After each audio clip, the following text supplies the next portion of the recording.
On considère deux fonctions f et g définies sur R par f de x égale x2 moins x3 plus exponentielle de x et g de x égale x2 moins x3.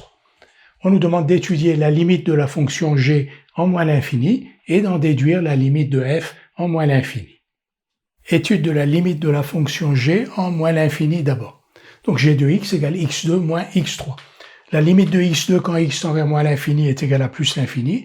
La limite de moins x3 quand x tend vers moins l'infini est égale à plus l'infini, parce que la limite de x3 quand x tend vers moins l'infini est égale à moins l'infini, et x3 est multiplié par moins 1, et la limite de moins 1 quand x tend vers moins l'infini est égale à moins 1, et par limite d'un produit, limite de moins x3 quand x tend vers moins l'infini est égale à plus l'infini.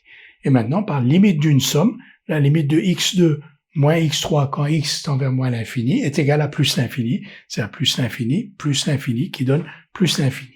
La limite de g de x quand x tend vers moins l'infini est donc égale à plus l'infini. Maintenant, on va en déduire la limite de f en moins l'infini. Pour tout nombre réel x, f de x égale g de x plus exponentielle de x. En effet, si on additionne exponentielle de x à g de x, on obtient x2 moins x3 plus exponentielle de x, c'est-à-dire f de x. Et comme vous le savez, exponentielle de x est toujours strictement positive. Donc, pour tout nombre réel x, f de x est strictement supérieur à g de x. Nous venons de montrer que limite de g de x quand x tend vers moins l'infini est égale à plus l'infini. Donc, par un théorème de comparaison, la limite de f de x quand x tend vers moins l'infini est aussi égale à plus l'infini.